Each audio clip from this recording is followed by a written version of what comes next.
Hello အားလုံးပဲမင်္ဂလာပါရှင် E ရဲ့ channel လေးကနေကြိုဆိုပါရစေ E Cosmo က Coach E ပါရှင်ကျွန်မဒီဗီဒီယိုလေးမှာတော့season changes ဖြစ်သွားပြီဆိုတော့ကျွန်မလာပြီးတော့ထပ်ပြီးတော့ Sagittarius season အတွက်ပေါ့နော်sharing လုပ်ပေးရမှာဖြစ်ပါတယ်အခုလက်ရှိကျွန်မတို့ကဆိုရင်တနုရာသီလို့ခေါ်တဲ့ Sagittarius season လေးကိုရောက်ရှိနေပါပြီScorpio ရာသီကပြီးဆုံးသွားပြီအဲ့ဒီတော့ဒီ Sagittarius ရာသီမှာဘာတွေဆောင်ရွက်ရှောင်ရနေရှိမလဲဒီရာသီရဲ့ energy ကဘယ်လိုလဲဆိုတာကိုကျွန်မကလာပြီးတော့ sharing လုပ်ပေးရပဲဖြစ်ပါတယ်ပြီးခဲ့တဲ့ဗီဒီယိုမှာကျွန်မက relationship နဲ့ပတ်သက်တဲ့ပေါ့နော်ဘန်နောက်နဲ့ပတ်သက်တာလေးကျွန်မ sharing လုပ်ပေးခဲ့တယ်ဒါနဲ့ပတ်သက်ပြီးတော့လည်းဆက်ပြီးတော့ကျွန်မ sharing လုပ်ပေးဖို့ရှိပါတယ် contact တွေလည်းကျွန်မအစဉ်အသင့်စီစဉ်ပြီးသွားပါပြီပေါ့နော်ဒါပေမဲ့ဒီ Mercury retrograde ရဲ့ထုံးစံတိုင်းပဲနည်းနည်းလေး delay ဖြစ်နေတယ်နည်းနည်းလေးပေါ့နော်ဟိုဒီ energy လေးကနည်းနည်းလေးလေးနေတယ်ပေါ့နော်အဲဒါကြောင့်ကျွန်မဗီဒီယိုလေးတွေတင်တာနည်းနည်းနေပါတယ်ဟုတ်ကဲ့ပါကဲအခုပေါ့နော်ဒီ Sagittarius season နဲ့ပတ်သက်ပြီးတော့ဒီ Sagittarius season ရဲ့ energy လေးကိုကျွန်မ sharing လုပ်ပေးပါမယ် Sagittarius season မှာဆိုလို့ရှိရင်ကျွန်မတို့ပြီးခဲ့တဲ့ Scorpio season ကကျမတို့ကလေးလေးနက်နက်တွေတွေးတယ်လေးလေးနက်နက်တွေခံစားရတယ်တစ်ခနဲ့ရှိရင်တစ်ခုခုဆိုလို့ရှိရင်လေးလေးနက်နက်ပဲတွေးတတ်တဲ့ဒီ Scorpio ရာသီပေါ့နော်စိတ်ထဲမှာထားတတ်တာပေါ့နော်သူစိတ်ထဲမှာရှိတာလीတစ်ခုခုဆိုလဲသူစိတ်ထဲမှာခံစားတတ်တာဒီ Scorpio ရာသီကိုပြီးသွားတဲ့အချိန်မှာကျမတို့ရဲ့ energy spike ကလေးကဖြည်းဖြည်းချင်းဘယ်လိုမျိုးပြောင်းလဲလာမလဲဆိုတော့ Sagittarius ရာသီမှာ Sagittarius energy ကပေါ်ပါမှုတွေစိတ်ပေါ်ပါမှုတွေရှိတယ်မျောလင်းချက်တွေပြန်ပြီးတော့မျောလင်းချက်တွေအယောင်တက်လာတယ်ပေါ့နော်ပြန်မျှော်လင့်ချက်တွေထားတဲ့ energy မျိုးရှိတယ်သူကစွန့်စားခြင်းစိတ်ရှိတယ်နောက်ပြီးလို့ရှိရင်အသိပညာတွေသင်ယူလို့စိတ်ရှိတယ်သင်တန်းတက်တာတို့ဘာလို့စသဖြင့်ပေါ့နော်ပြီးလို့ရှိရင်ခရီးသွားတာပြီးရင်လွတ်လပ်မှုနဲ့စတဲ့ဒီ vibe တွေရှိပါတယ်ဒီ Sagittarius energy မှာပေါ့နော် Sagittarius energy မှာစိတ်ထဲမှာရှိနေကျမတို့ဒီပြီးခဲ့တဲ့ Scorpio energy ကနေစိတ်ထဲမှာရှိနေတဲ့လေးလက်မှုတွေလေးနက်မှုတွေကနေပြီးတော့ဒီလက်တွေ့လောကမှာ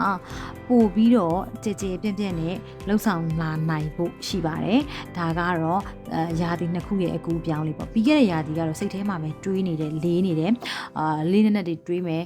စိတ်ခံစားမှုတွေများတယ်အဲ့ဒီယာတီကနေပြီးတော့အခုဒီယာတီရာဆိုလို့ရှိရင်လက်တွေ့လောကမှာပို့ပြီးတော့ကြည်ကြည်ပြန့်ပြန့်လှုပ်ဆောင်လာနိုင်မဲ့ energy မျိုးတွေရရှိနေမှာခံစားနေရမှာဖြစ်ပါတယ်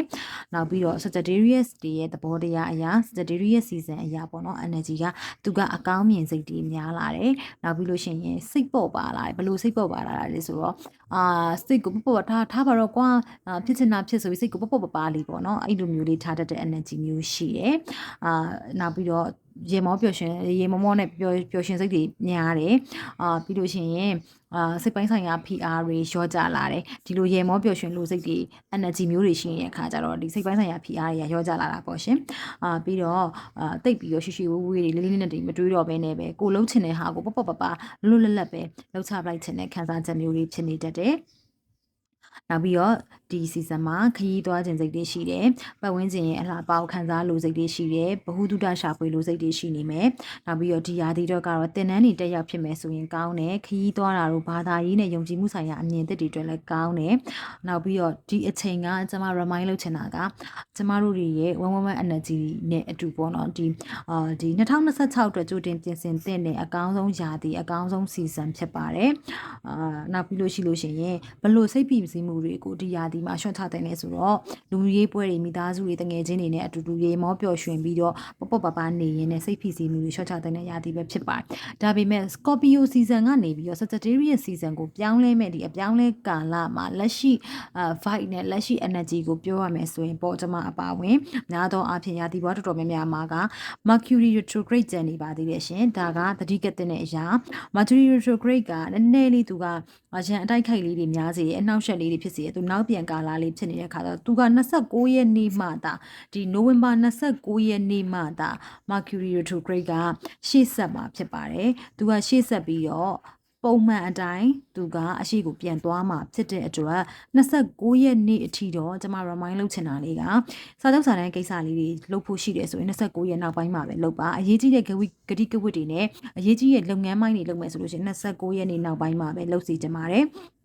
ရောင်းဝယ်ကိစ္စတွေအမြဲဆုံးရနိုင်တာတွေအားလုံးက29ရက်နေ့နောက်ပိုင်းမှာဒါပုံမှန်အတိုင်းပေါ့နော်လှုပ်ဆောင်တင်ပါတယ်အဲ့တော့ကျမတို့ကဒီ Scorpio ရာသီရဲ့လေးနက်မှုတွေကနေပြီးတော့ပေါ်ပါပျော်ရွှင်စရာကောင်းတယ် Sagittarius ရာသီရဲ့ energy bite ထဲကိုရောက်လာတယ်ဆိုပေမဲ့ကျမတို့မှာ retrograde ကာလကျန်နေသေးတော့ဒီကာလကနည်းနည်းလေးလန်လန်ထိုင်ထိုင်မိုင်းလေးဖြစ်စေပါတယ်အလုံးလုံးချင်းစိတ်လေးတွေတိတ်မရှိကျင်သေးဘူးဒီလိုမျိုးပေါ့နော်ဒီလို energy လေးတွေခံစားနေရနိုင်ပါတယ်ဟုတ်ကဲ့ပါဒါကတော့ကျမဒီ Scorpio ရာသီကနေပြီးတော့ Sagittarius ရာသီကာလကိုအကူပြောင်းကာလ energy လေးနဲ့ဒီပေါ့နော် planet changes လေးတွေနဲ့